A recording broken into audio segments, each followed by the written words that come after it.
tulikuwa tunachimba kisima mahali cha kanisa. Alafu wakati niko kwenye maombi, niko kwenye mlima wa maombi naomba, Roho Mungu akanionyesha wachawi wananizunguka. Nikamuuliza Mungu, nini maana ya hiki? Akaniambia utajua.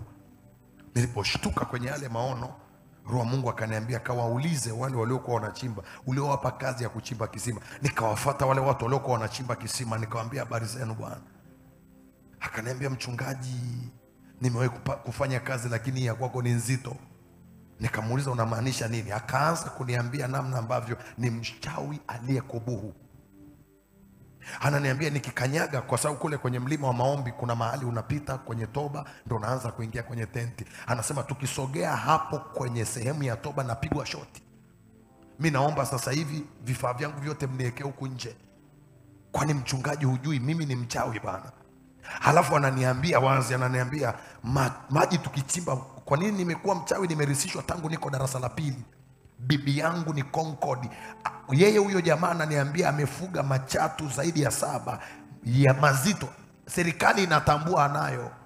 Watu wa serikali walienda wakasema ngoja tukachukue hao nyoka. Alipofunguliwa nyoka namna hii, kila mmoja alikimbia akaacha mabuflet hapo.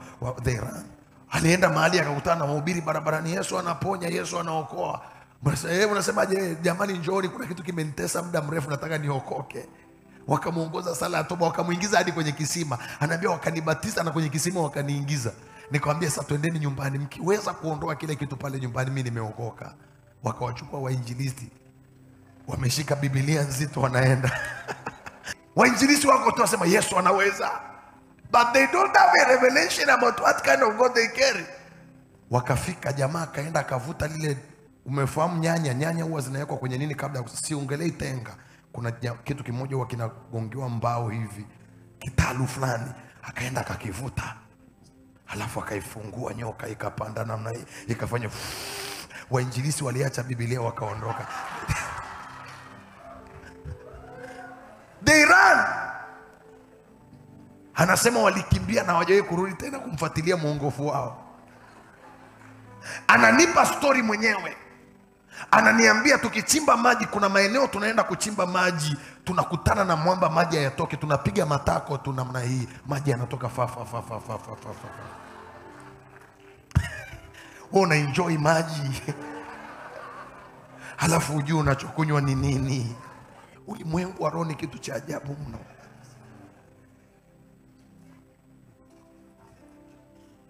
Halafu ananiambia mimi namtahiri mtoto anapona kesho. Yani akimuingia, ukimpa mtoto wako amfanyie tohara. Umewahi kusikia watu wa namna hiyo? Hao watu ni kuepuka mno. Wakuepuka mno. Na kama ulipeleka mtoto huko, lazima ujue namna ya kujiokoa, kwa sababu huyu mtu anaenda anamtahiri mtoto, lakini ni agent wa kuzimu. Kwa sababu kumbuka, tohara ni ishu ya agano. Tohara ni kitu cha damu. Anasema ukinipa mtoto wako mimi nikamtahiri ndani ya siku 2, yani unamtahiri leo, kesho mtoto yuko vizuri kabisa, anacheza hadi mpira. Namuuliza kwa nini? Anasema ndivyo nilivyo, nimerisishwa haya kutoka kwa bibi zangu. Life is spiritual. If you are not spiritual, maisha ni kiroho, na kama sio mtu wa kiroho, you can never become anyone. Huwezi kuwa mtu yoyote. Pesa yenyewe ni jambo la kiroho. Even money, it's a spiritual thing. If you ignore spirituality in the equation of life, you have failed life. Ukizarau mambo ya kiroho katika maisha, umefeli maisha. Umeshashindwa maisha. You have failed life. Na ndio maana hizi nyakati za mwisho you have to engage yourself to the spiritual things. That's why this end times you have to, unatakiwa uwe engage yourself. Usijihurumie. Unatakiwa ujiingize ndani ya kiroho na don't feel sorry. Wewe unaona watu wanalipwa mamilioni ya pesa na hawana kitu wanafanya. Have you not seen people being paid a lot of million of money and they have nothing? Wana vyeo vikubwa lakini hamna mahali wanaenda. They have a title but there's nowhere that they go. Kwa sababu katika ulimwengu wa roho wamefungwa.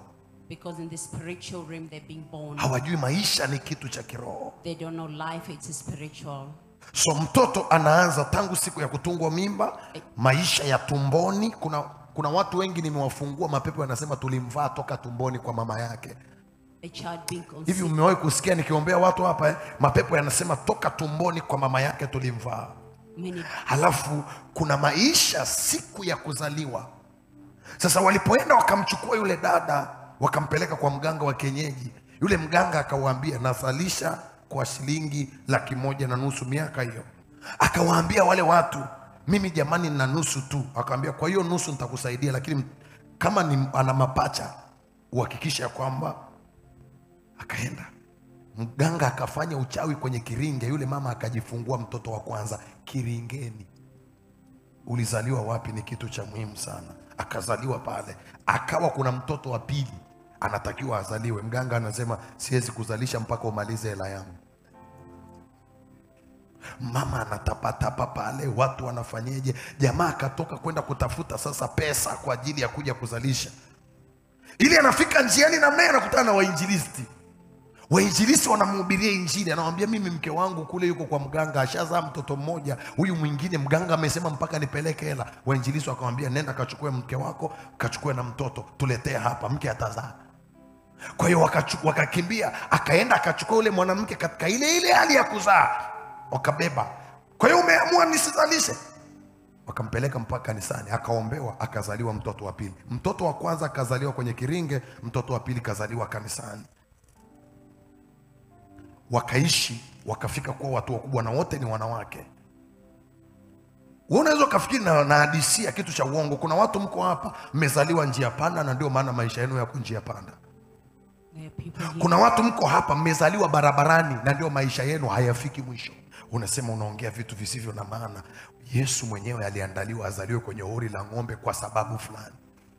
Kwa nini Yesu alizaliwa kwenye hori la ng'ombe? Kuna sababu. Yesu hakuzaliwa kwenye hori la ng'ombe kwa sababu tu gesti hazikupatikana. Mungu ni wa vyote vyenye mwili. Mwalimu, sijui kama unanisikia nyewe walimu wa theology, simpo. Yesu hakuzaliwa kwenye hori la ng'ombe kwa sababu tu gesti zilikosekana. Kibinadamu mnaona gesti zilikosekana, lakini je, Mungu anashindwa?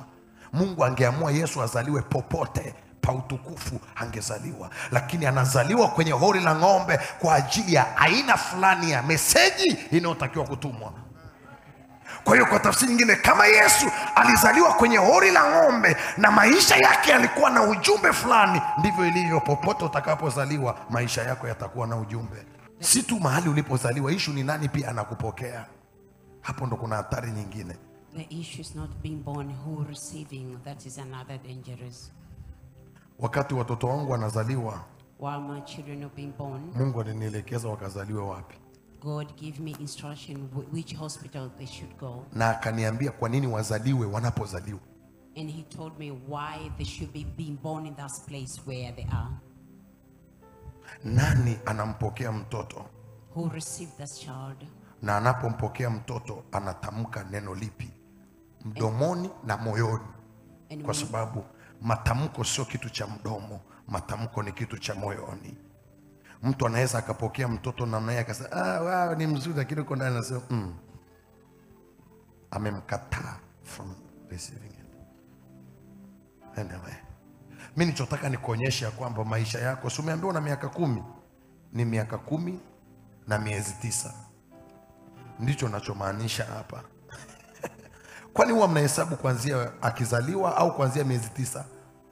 Si akizaliwa Basi naomba urudishe, kama una miaka 32, una miaka 32 na miezi 9.